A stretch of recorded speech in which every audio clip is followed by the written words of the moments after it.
Chapter 6. Breech Birth. Oh, it moved, consort Gyokuyu said, stroking her swollen belly. It was only just beginning to turn cool, yet a thick robe hung from her shoulders. Hongyang got steaming mad if Gyokuyu let herself get even a little bit chilly, and that was a terrible sight to behold. Ya! Ya! Princess Lingli yelled when she saw her mother's belly move. She was on a thick rug on the floor, playing with Maomao the kitten. The other Maomao had patiently trimmed and blunted the kitten's claws, and had also discouraged her from biting, so as long as Lingli didn't do anything completely outrageous to the kitten, she probably wouldn't get herself in trouble. But then again, one never did quite know what a child was going to do. Thus Maomao, the young woman, sat on the rug, watching closely lest the princess do anything naughty. She was always ready to grab the furball by the scruff of the neck if she looked like she might try to bite the girl. It's funny. Babies start to develop a personality even before they're born, Gyokuyu said, gazing down at her stomach. Lingli, she kicked upward all the time, but this child always kicks downward. Downward, Always? Maomao asked, cocking an eyebrow. She snatched up the kitten and tossed her in a basket. The princess objected vociferously, but Maomao simply placed the basket on a table where Lingli couldn't reach it. Then she went over to Gyokuyu and stooped in front of her. May I have a look? You don't mind if I touch your belly? Gyokuyu peered at her questioningly. Not at all, but, is everything all right? Maomao responded by running her fingers gently along the consort's belly. As if in response, she felt another kick, down and outward. Maomao frowned. Tell me about Princess Lingli's birth. It was Hongyang who answered. It was remarkably easy, far more so than I would have expected for a first child. I suppose it helped that the princess was somewhat small. Hongyang was now holding the basket with Maomao in it, Lingli having proven too industrious in her attempts to reach the tabletop, and the kitten could be seen peeking out from under the lid as if she found this all very intriguing. Who attended the delivery? Maomao asked. I did, Hongyang said, though she looked somewhat uneasy about it.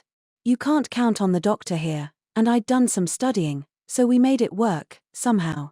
It's just, yes, we had a palace woman with us who had experience doing deliveries, but just when the princess was due, she got quite ill. It was the unluckiest thing. Hongyang had been forced to step into the role with very little warning and said she had been at her wit's end. It was her natural tenacity that had saved the day. The midwife was an older woman who'd been temporarily retained at the rear palace to assist with the births. But anyone who would get a stomach ache at such a crucial moment, well, she was urged to quit in short order. My understanding is that consort Lihua was assisted by a different midwife. Maomao nodded with interest. Would they retain a midwife this time as well, then? Something still nagged at her, though. Gyokuyu, seeming to sense her lingering question, smiled at Maomao. Something on your mind? Please, speak freely. Maomao took this as license to voice her doubt in concrete terms. My concern is whether the midwife would be able to cope if this should turn out to be a breech birth. A breech birth. Gyokuyu rubbed her belly again, then frowned at what must have been another kick. You say the baby always kicks downward. If that is indeed kicking you feel and not punching, then that would mean the child's head is pointing upward. At birth, the head needs to emerge first. The head is the largest part of the child, and it passing through the birth canal first makes the passage of the rest of the body easier. Having the feet come first makes the birth dramatically more dangerous. Are we certain it's a breech birth? Gyokuyu asked. No, it's only a possibility. A more thorough examination might make the situation clearer. Can you do that? It was hard for Maomao to answer that question in the affirmative. Her old man, for all he knew of medicine, had really only specifically taught her about drugs. Outside of that particular subject, Maomao's knowledge consisted mostly of what she'd been able to glean from quietly watching him work. Gyokuyu realized from Maomao's silence that a question had been the wrong way to approach the matter. Do the exam, please, she said instead. Maomao glanced up at the ceiling for just a second before she approached the consort. Let me tell you what it will involve, and then you tell me if you still want me to do it, she said, and then described the nature of the exam in detail. Goodness, really? Gyokuyu asked, putting a hand to her mouth. The method would have been a matter of profound embarrassment to a sheltered princess, Doing what Maomao described to such a person would have been to invite punishment as the worst of villains. But Gyokuyu said, well, it's nothing compared to actually giving birth. Go ahead. Yes, such was a mother's strength. Maomao prepared to begin the examination. Phew, Maomao thought as she washed her hands after the examination. It involved not only the abdomen, but the genitalia, so even with her warning it wasn't exactly easy. Ideally, the exam would have been done earlier in the pregnancy, but knowing what it entailed, she'd been avoiding it. Besides, Maomao was no professional. If the baby had been too small, she wouldn't have been able to tell anything about it. Her final judgment: there was an 80% chance that they were dealing with a breech birth. She judged the child's location by the sound of its heartbeat and the feeling of its kicks. Babies in breech sometimes changed positions on their own as they grew. The fact that the child was still upside down at this point in Gyokuyu's pregnancy, however, was not a good sign. There was only something like 2 months until the child would be born. What do you think we should do? Asked consort Gyokuyu, who had finished changing. Hongyang was beside her, looking worried. I'm told that exercise and moxibustion can help remedy the condition. Information on the exact exercises you should do might best be obtained outside the rear palace, but as for the moxa, I know how to administer it. I see. I'll try asking around to see if there might not be any other ways to help while I'm at it, Gyokuyu said. She requested Maomao, however, to handle the moxibustion. Then she stroked her belly and, as if she had just thought of it, said, what will we do if it doesn't change positions? In a worst-case scenario, we may have to cut your belly open. Maomao didn't want to think about it. Even with a proper midwife present, the danger would be great. Cutting Gyokuyu open would be a last resort, and if it came to that, the consort's life would be on the line. The fact that there would be no qualified physician to turn to if something went wrong only added to Maomao's discomfort. If only the quack had half an idea what he was doing, she thought, but she knew he had always been a quack and always would be. A sweet-hearted man but absolutely not a competent doctor. Nonetheless, it would be a tall order to bring a different physician into the rear palace. Officially, he would have to be a eunuch, and he wouldn't be able to enter until after he had been castrated. Could that be done in time or otherwise? Could the system possibly be changed quickly enough to help them? Wait. Maomao put a hand to her chin. She could think of one person who fit their needs perfectly. But, shit. She groaned and scratched her head, and then, after much internal debate, looked at Gyokuyu, knowing that nothing ventured meant nothing gained. I can think of one person who might be able to help us. Someone with medical skills beyond reproach, who's delivered children by surgery several times before. Goodness, you can? Really? Hongyang said, sounding much less convinced than Gyokuyu.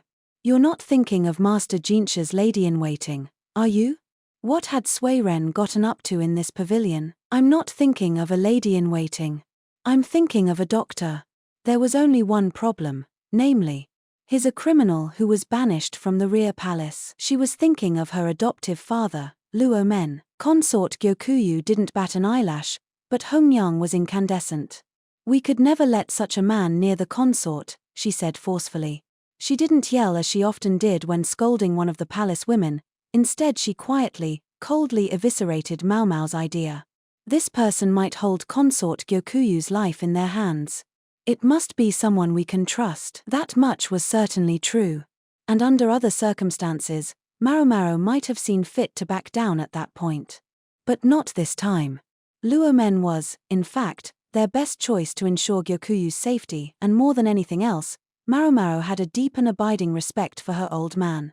He might be soft-hearted, luckless, and grandmotherly, but she was also convinced he was the best doctor their nation had. We can trust him, she said.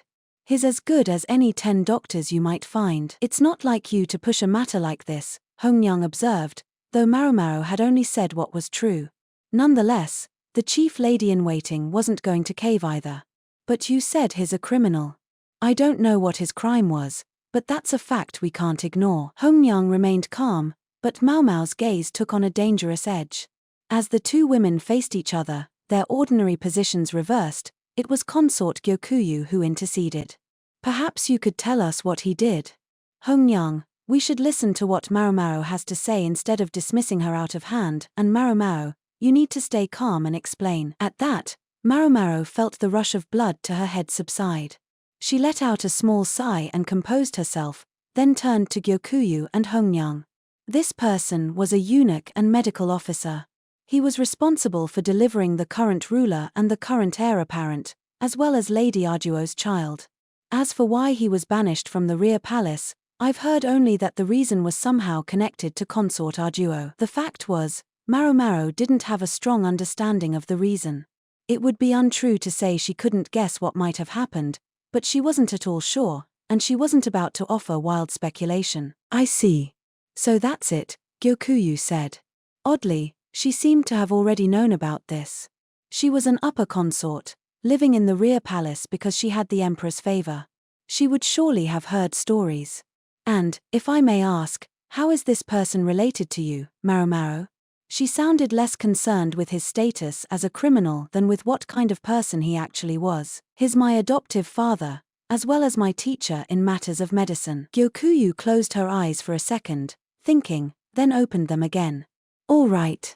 I'll suggest it to Sir Jinshi. Lady Gyokuyu, Hongyang exclaimed, but the consort only smiled. Hongyang, I want to surround myself with capable people and make the best use of them that I can. If they're trustworthy as well, all the better.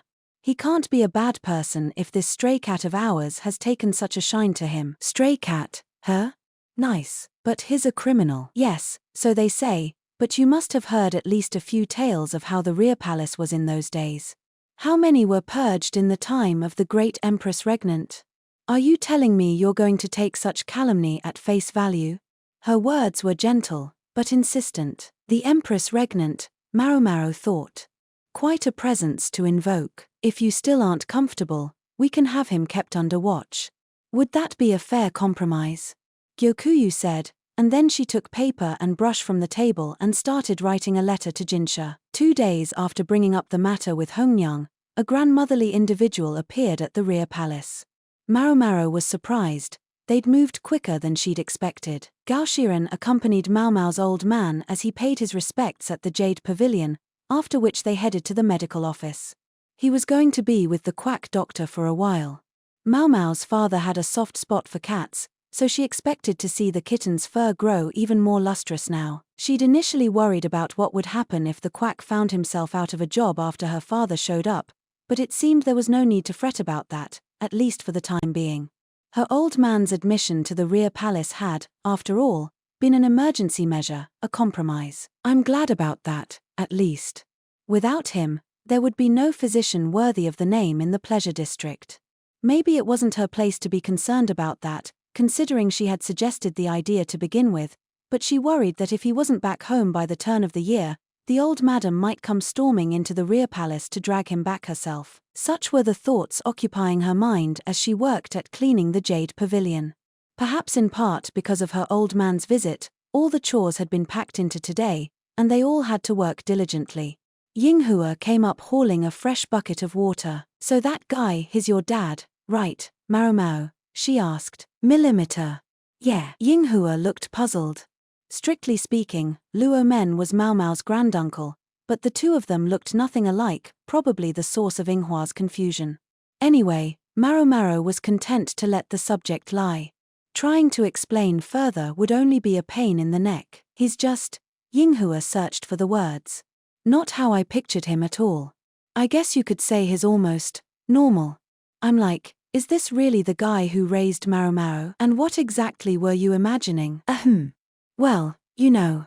He seems downright. Guiyuan and Seikiyu, who were working alongside them, nodded along with Yinghua.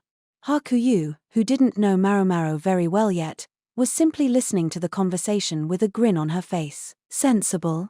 Yinghua concluded, for sure. Guiyuan and Seikiyu agreed in unison. I'll never understand these people, Maomao thought. For the life of her, she couldn't imagine what they had been expecting.